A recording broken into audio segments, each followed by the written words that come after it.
Okay, I'm Donna Wald, D-O-N-N-A-W-A-L-D,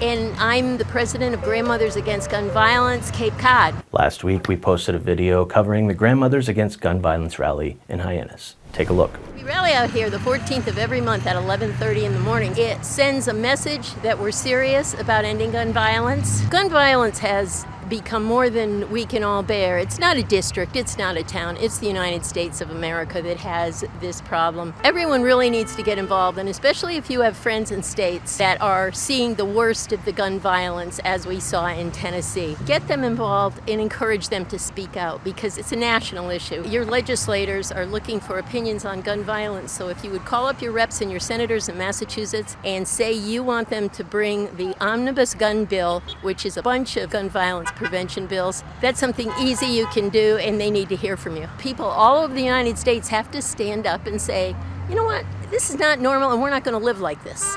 We're here, we're friendly, we're ready to talk, we're ready to put everybody into action who wants to be in action. This is not going away unless we make it go away. We got a lot of engagement on the video, with most of the comments being angry at the idea of enacting gun safety laws. The comments mostly said the same things. If you ban guns, only criminals will have guns. Guns don't kill people, people kill people. Gun violence is due to poor parenting, and the Second Amendment is to protect citizens from a tyrannical government. I thought it would be beneficial to take a look at these arguments individually and see if there is any truth to them.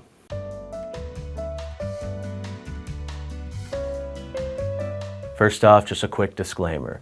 No one is trying to take your guns. Common sense gun legislation will not take guns out of the hands of law-abiding citizens. Proponents of gun reform are simply trying to mitigate the ever-growing problem of gun deaths in our country. That being said, a common argument made by gun ownership proponents is that banning guns will only leave them in the hands of criminals. While it's true that criminals may still obtain guns illegally, there are several studies that have shown a correlation between stricter gun laws and lower rates of gun violence. For example, a study published in the American Journal of Medicine found that states with stricter gun laws had lower rates of firearm fatalities. Another study published in the JAMA Internal Medicine found that states with universal background checks had lower rates of gun-related homicides and suicides. Internationally, countries with strict gun laws also tend to have lower rates of gun violence. For instance, Japan has some of the strictest gun laws in the world and very low rate of gun violence.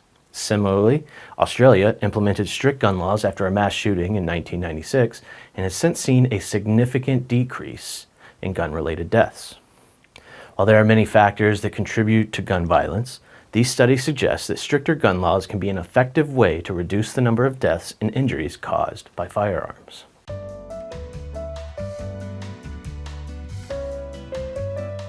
Another common statement in the gun control debate is that guns don't kill people, people kill people. While there is some truth to this statement, it is not a valid argument to dismiss the role of guns in violent incidents. Guns are designed to kill or injure.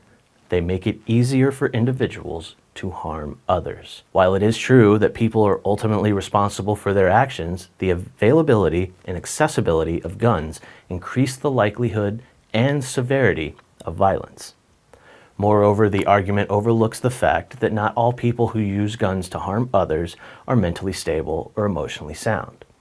Easy access to guns can be particularly dangerous for individuals with a history of violence or mental illness. While it is important to address underlying issues such as mental health and social factors that contribute to violent behavior, it is essential to acknowledge the role of guns in enabling and escalating violent incidents. It's the responsibility of lawmakers and society to work towards reducing gun violence through a combination of measures, including stricter gun laws and improved mental health support.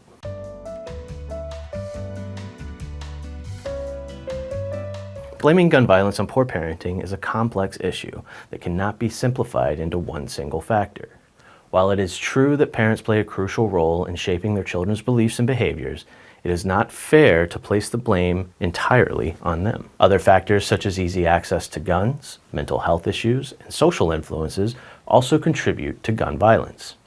Not all individuals who perpetuate gun violence come from a broken home or dysfunctional family. Some come from stable and supportive homes, while others have experienced trauma or have been influenced by extremist ideologies. Therefore, it is important to address the root cause of gun violence comprehensively and not just focus on one aspect. Preventing gun violence requires a multi-pronged approach that includes stricter gun control laws, addressing mental health, and providing support for at-risk individuals. Parents also have a vital role to play in teaching their children about the importance of conflict resolution, empathy, and responsible gun ownership.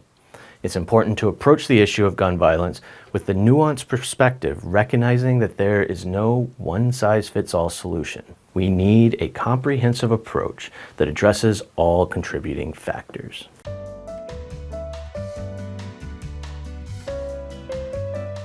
The Second Amendment of the United States Constitution guarantees the right to bear arms.